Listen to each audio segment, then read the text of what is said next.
বিপদ আসলেই প্রথমে বিশ্বনবী সাল্লাল্লাহু আলাইহি ওয়াসাল্লাম একটা দোয়া পড়তেন। কি পড়তেন? তিনি পড়তেন ইন্না লিল্লাহি ওয়া ইন্না ইলাইহি রাজিউন। নিশ্চয় আমরা আল্লাহর জন্য, নিশ্চয় আমরা কার দিকে ফিরবো ভাই? আবার কার দিকে ফিরবো? আওয়াজ করে বলুন তো, আমরা এসেছি কার কাছ থেকে, আবারও ফিরে যাব কার কাছে? এজন্য বিশ্বনবী পড়ছেন ইন্না লিল্লাহি ওয়া ইন্না ইলাইহি রাজিউন। নিশ্চয় আল্লাহর জন্য, ওই আল্লাহর দিকেই আমরা ফিরে যাব। তারপরে বিশ্বনবী পড়তেন আল্লাহুম্মা আজুরনি ফি মুসিবাতি ওয়াখলুফ লি খায়রাম মিনহা। একসাথে প্রথমে পড়তেন ইন্না লিল্লাহি ওয়া ইন্না ইলাইহি রাজিউন, তারপর পড়তেন আল্লাহুম্মা আজুরনি ফি মুসিবাতি ওয়াখলুফ লি খায়রাম মিনহা, মানে আল্লাহ এই যে আমি বিপদে ধৈর্য ধারণ করলাম এটার সব তুমি আমারে দাও, আর যেটা হারালাম এর চেয়ে ভালো কিছু দিয়ে মেকআপ করে দিও, ভালো কিছু দিয়ে বদল করে দিও। সুবহানাল্লাহ পড়েন। তাহলে বিপদ আসলে আমরা কি পড়ব? কথা বলেন। তাহলে বিপদ এলে আমরা কি পড়ি? কথা বুঝলে সবাই উত্তর দিতে হবে। বিপদ এলে কি পড়ি? তাহলে বিপদ এলেই আমরা এখন থেকে ইন্না লিল্লাহ পড়ব, নাকি হাই হুতাশ করবেন? একদল আছে হাই হুতাশ করে, হায় আল্লাহ রে মোর কি হইল রে, মুই কি হরমু রে, মুই কমবে জামু রে, আছে না নাই? এরকম বিলাপ করতে নিষেধ করেছেন বিশ্বনবী। কি করব, কই যাব, কি হবে, হায় হায়, এরকম হাহুতাশ আছে না নাই? বিশ্বাসীরা হাহুতাশ করে না, তারা ইন্না লিল্লাহ পড়ে। কি পড়ে মনে থাকবে? আমরা পড়ব ইন্না লিল্লাহি ওয়া ইন্না ইলাইহি রাজিউন। নিশ্চয়ই আমরা আল্লাহর জন্য, আমরা আল্লাহর দিকেই ফিরে যাব। এরপর পড়ব আল্লাহুম্মা আজুরনি ফি মুসিবাতি ওয়াখলুফ লি খায়রাম মিনহা। আল্লাহ আমি যে বিপদে ধৈর্য ধারণ করলাম এটার সওয়াব দিও, আর যা হারালাম তার চেয়ে ভালো কিছু দিয়ে বদল করে দিও। সুবহানাল্লাহ পড়েন। বিশ্বনবীর হাদিস শুনলেন উম্মে সালামা রাদিয়াল্লাহু তাআলা আনহা। ওনার স্বামী হলো আবু সালামা। মজার ঘটনা খেয়াল করে শুনেন আমার প্রিয় কলিজার টুকরা ভাইয়েরা। কানগুলো খরগোশের কানের মতো খাড়া করে আমার দিকে তাকান। সাইয়্যিদাতুনা উম্মে সালামা রাদিয়াল্লাহু তাআলা আনহা, ওনার স্বামীর নাম আবু সালামা। শ্রেষ্ঠ দম্পতি, শ্রেষ্ঠ ফ্যামিলি। প্রথমে হিজরত করেছিলেন হাবাসায়, পরে হিজরত করেছেন মদিনায়। উহুদ যুদ্ধের পরে ওনার স্বামী আবু সালামা ইন্তেকাল করলো, শহীদ হলো। সুবহানাল্লাহ পড়েন। যখন আবু সালামা ইন্তেকাল করলো, উম্মে সালামা রাদিয়াল্লাহু তাআলা আনহা কেঁদে কেঁদে হয়রান। আর নবীর শিখানো বাণী অনুযায়ী তিনি বারবার পড়ছিলেন ইন্না লিল্লাহ। কি পড়ছিলেন? জামু কি হরমু এগুলো বলে নাই, কি বলছে? ইন্না লিল্লাহ। যেহেতু বিশ্বনবী বলেছেন কেউ যদি বিপদের প্রথম ধাক্কায় পড়ে ইন্না লিল্লাহি ওয়া ইন্না ইলাইহি রাজিউন, আল্লাহুম্মা আজুরনি ফি মুসিবাতি ওয়াখলুফ লি খায়রাম মিনহা, তাহলে এই বিপদে যে সে যা হারালো তার চেয়ে শ্রেষ্ঠ কিছু দিয়ে আল্লাহ তার বদল দিয়ে দিবে। এই হাদিস শুনে উম্মে সালামা রাদিয়াল্লাহু তাআলা আনহা ওনার প্রাণ প্রিয় স্বামী আবু সালামার ইন্তেকালের পরে চোখের পানি ছাড়ে, আর পড়ে ইন্না লিল্লাহি ওয়া ইন্না ইলাইহি রাজিউন, আল্লাহুম্মা আজুরনি ফি মুসিবাতি ওয়াখলুফ লি খায়রাম মিনহা। বারবার এই দোয়া পড়ে চোখের পানি ছাড়ে, এই দোয়া পড়ে চোখের পানি ছাড়ে, আর মনে মনে বলে আবু সালামার মতো ভালো মানুষ মদিনাতে নাই, আবু সালামার চেয়েও ভালো মানুষ মদিনাতে নাই, তার চেয়ে ভালো মানুষ কি করে আল্লাহ তাআলা আমারে দিবে, তার চেয়ে ভালো মানুষ তো আমি মদিনাতে দেখি না। চোখের পানি দিয়ে বুক ভাসায় আর নবীর হাদিসের উপর আমল করে পড়ে ইন্না লিল্লাহি ওয়া ইন্না ইলাইহি রাজিউন, ইন্না লিল্লাহি ওয়া ইন্না ইলাইহি রাজিউন।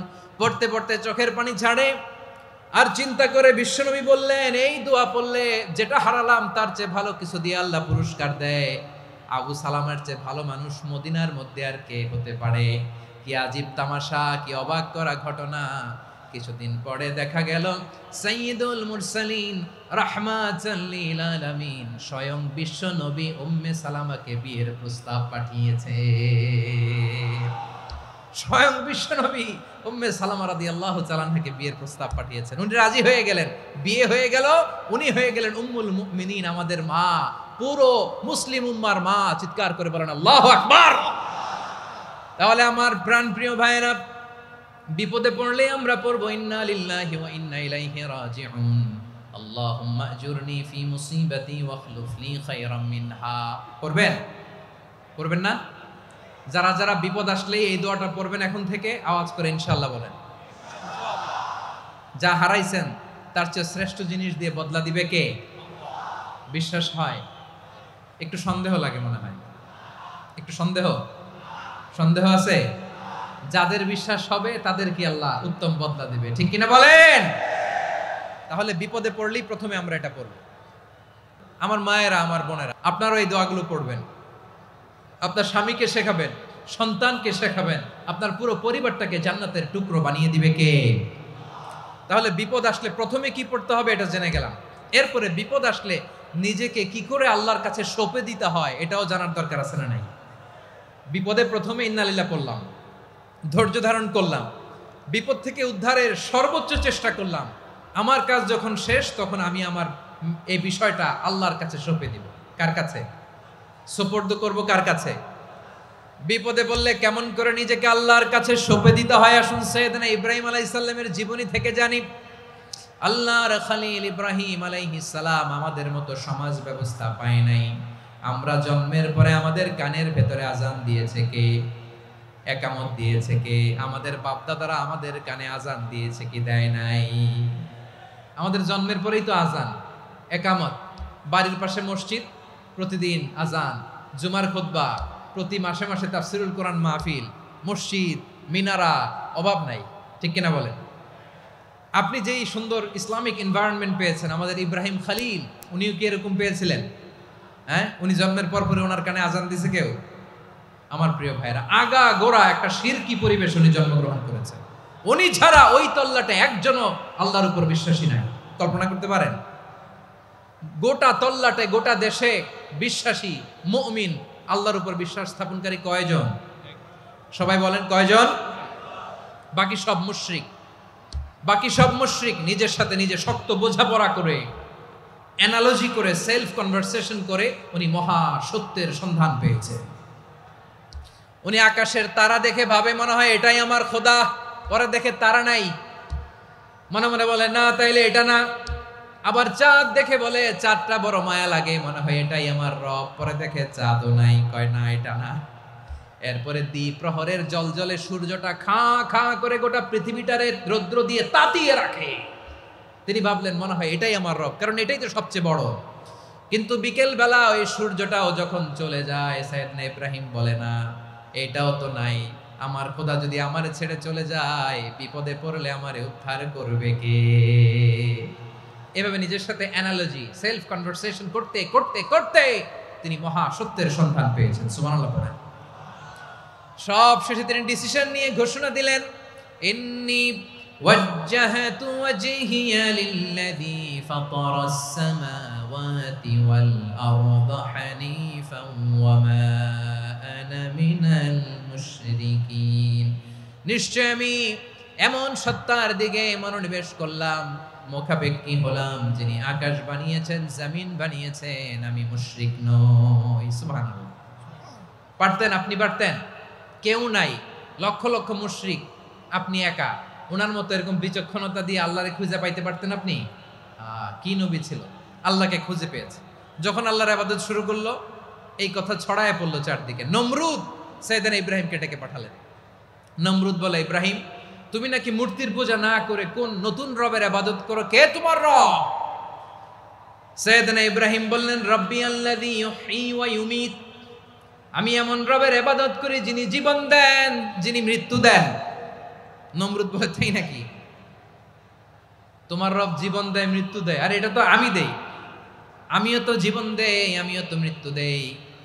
সাইয়েদনা ইব্রাহিম বললেন, কেমন করে তুমি জীবন দাও, মৃত্যু দাও, একটু দেখাও তো। নমরুদ জেলখানা থেকে দুজন কয়েদিকে ডেকে আনলো, কয়েদি এনে অর্ডার করলো, একটাকে এখনই শিরোচ্ছেদ, হেড অফ, ডেথ পেনাল্টি, মৃত্যুদণ্ড দেয়া হলো, ফিনকি দিয়ে রক্ত বেরোলো। নমরুদ বলে, দেখো দুজনকে ধরে আনলাম, একজন কয়েদিকে দিলাম ডেথ পেনাল্টি, মৃত্যুদণ্ড, ওরে মৃত্যু দিলাম। আরেকজন যে দাঁড়িয়ে আছে, চাইলে ওরেও আমি মৃত্যুদণ্ড দিতে পারি, কিন্তু না, ওরে আমি দিব না, ওরে আমি বাঁচাইয়া দিলাম, ছেড়ে দিলাম, মানে জীবন দিলাম। দেখো ইব্রাহিম, তোমার চোখের সামনে একজনরে মৃত্যু দিলাম আর একজনরে জীবন দিলাম। আপাত দৃষ্টিতে তাই তো, একজনরে তো জীবন দিল, আরেকজনরে মৃত্যু দিল। সাইয়েদনা ইব্রাহিম এবার বিপাকে পড়ে গেলেন। কিন্তু এক একজন নবীকে আল্লাহ এমন উইজডম বিচক্ষণতা দিয়ে এই জমিনে পাঠিয়েছেন, মুহূর্তের মধ্যে আল্লাহর খলিল ইব্রাহিম বললেন, فإن الله يأتي بالشمس من المشرق فأت بها من المغرب فبهت الذي كفر। আল্লাহর খলিল ইব্রাহিম বললেন, নমরুদ বুঝলাম তুমি জীবন দাও মৃত্যু দাও দেখলাম, কিন্তু আমার রব আমার আল্লাহ প্রতিদিন সকালবেলা উষা লগ্নে ওই পূর্ব দিগন্ত থেকে সূর্যটাকে উদিত করেন, সাঁঝের বেলা বিকেল বেলা কুথুরি লগ্নে সন্ধ্যাবেলা ওই দ্বিপ্রহরের জলে সূর্যটাকে পশ্চিম দিগন্তে ডুবিয়ে দেন। মানে সকালবেলা পূর্ব দিক থেকে উদিত করা সূর্যটাকে পশ্চিম দিকে বিকেলে তিনি ডুবিয়ে দেন। তুমি যদি পারো ওই সূর্যটাকে পশ্চিম দিক থেকে উদিত করে পূর্ব দিকে ডুবিয়ে দাও। সুবহানাল্লাহ পড়বেন না? দেখেন, ইনস্ট্যান্ট ইন্টেলেক্ট, মুহূর্তে বিচক্ষণতা, উইজডম কাকে বলে? নমরুদ পারবে? নমরুদের বাপ পারবে? ওর দাদা, ওর 14 গোষ্ঠী, গোটা বিশ্বের সব ক্ষমতাধর রাষ্ট্রনায়করা একসাথে হলে পারবে? ফাবুহিতাল্লাযী কাফার পারে নাই, ব্যর্থ হয়েছে। এবার তেলে বেগুনে জ্বলে উঠেছে, রেগে মেগে আগুন বলে ফালকুহু ফিল জাহিম। ওর সাথে তর্ক নাই, না পেরে এবার এটারে আগুনে ফেলা। বিশাল বিশাল গাছ কেটে লাকড়ি এনে আগুনের কুণ্ডলি বানানো হলো, দাও দাও দাও দাও করে আগুন জ্বলে। আল্লাহর খলিল ইব্রাহিমকে আগুনে নিক্ষেপ করা হবে। আল্লাহর খলিল সাইয়েদনা ইব্রাহিমের হাতের মধ্যে রশি দিয়ে টাইট করে বাঁধা হলো, পায়ের মধ্যেও টাইট করে রশি দিয়ে বাঁধা হলো। আল্লাহর খলিল ইব্রাহিমকে আগুনের কুণ্ডলির মধ্যে ফেলা হবে।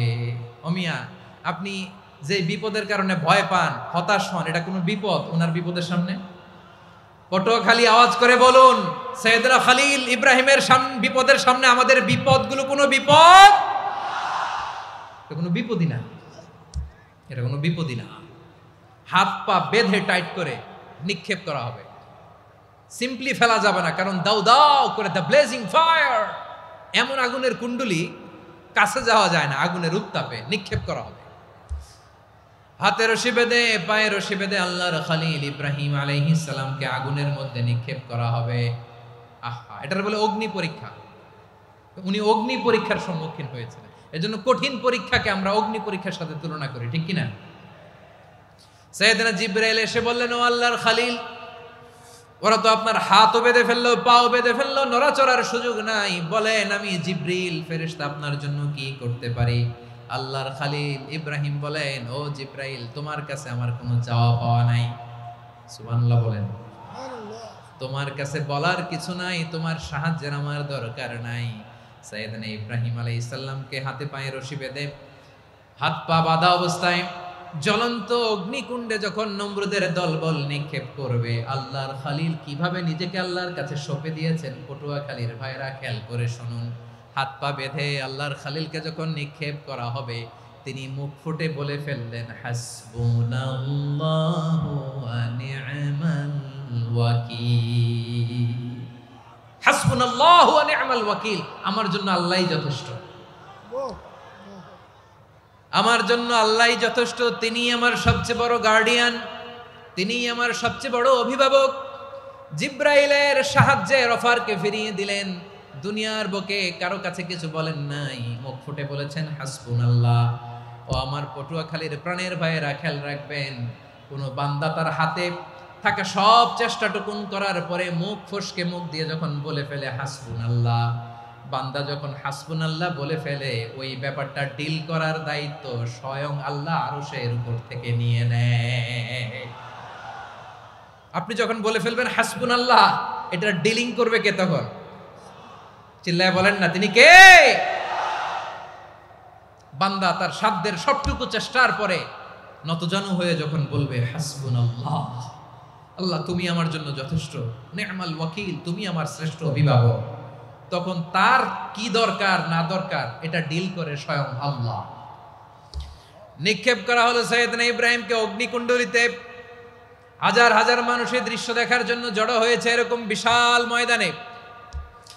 কিন্তু কি অবাক করা ঘটনা, সবাই ভয় পাচ্ছিল, না জানে কি হয়ে যায়। আল্লাহর খালিলকে যখন আগুনের কুণ্ডলিতে নিক্ষেপ করা হয়, আল্লাহর খালিল ইব্রাহিম আগুনের কুণ্ডলের মধ্যে বসে বসে মানুষগুলোর দিকে তাকিয়ে হাসতে শুরু করে দেয়। কারণ আকাশ থেকে রব্বুল আলামিন স্পেশাল ভার্ডিক্ট নাজিল করেছেন, স্পেশাল হুকুম জারি করেছেন, কুলনা ইয়া নারু কুনি বারদান ওয়া সালামান আলা ইব্রাহিম। ও আগুন খবরদার, সৃষ্টি শুরু থেকে তোকে একটা ধর্ম আমি বাতলে দিয়েছিলাম। তোর ধর্ম, আগুনের ধর্ম হলো যা পাবে জ্বালিয়ে সারখার করবে। আল্লাহ বলল, আগুন তোর ধর্ম দিয়েছিলাম, তুই সব জ্বালিয়ে পুড়িয়ে সারখার করে দিবি, কিন্তু ক্ষণিকের জন্য আমি তোর জ্বালিয়ে দেওয়ার ক্ষমতাটাকে কেড়ে নিলাম। জ্বালিয়ে ভস্ম করে দেওয়ার ক্ষমতা আমি কেড়ে নিলাম। কুনি বারদান, ঠান্ডা হয়ে যা। কিন্তু এত বেশি ঠান্ডা হবি না আবার আমার ইব্রাহিমের জন্য সর্দি লেগে না যায়। সুবহানাল্লাহ, এত আসতে বললে হবে? কুনি বারদান, বারদ মানে বরফ, ঠান্ডা।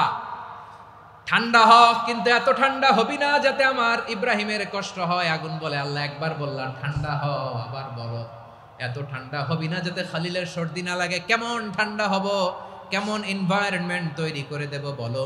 আল্লাহ বললেন, সালামান আলা ইব্রাহিম, আমার খলিল, আমার কলিজা, আমার ইব্রাহিমের জন্য তুই জান্নাতের গুল বাগিচা হয়ে যা। ও ভাই, নবী মুসার মতো ঈমান হলে রাস্তা হবে সাগর জলে, নবী ইউসুফের মতো ঈমান হলে একে একে দরজা খোলে।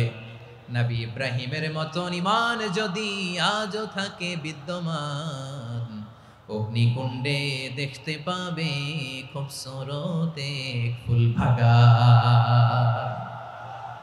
কুলনা ইয়া নারু কুনি বারদান ওয়া সালামান আলা ইব্রাহিম।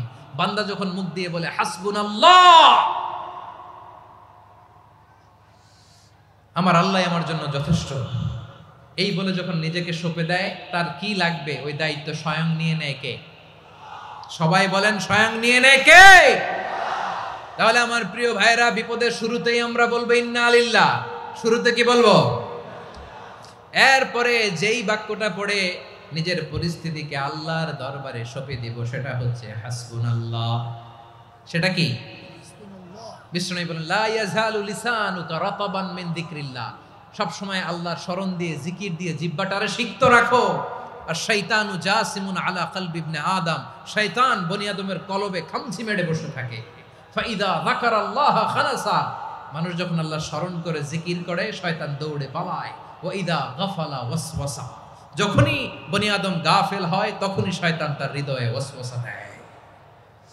এজন্য বিপদে পড়লে ইন্না লিল্লাহ, নিজের সব টুকুন করার পরে, নিজের রোল প্লে করার পরে নিজেকে আমরা কি বলে সঁপে দিব? সবাই বলেন, সবাই বলতে হবে। আরো জোরে বলেন, মনে থাকবে? বিপদে পড়লে প্রথমে ইন্না লিল্লাহ, এরপরে নিজেকে যখন সঁপে দিব তখন হাসবুনাল্লাহ।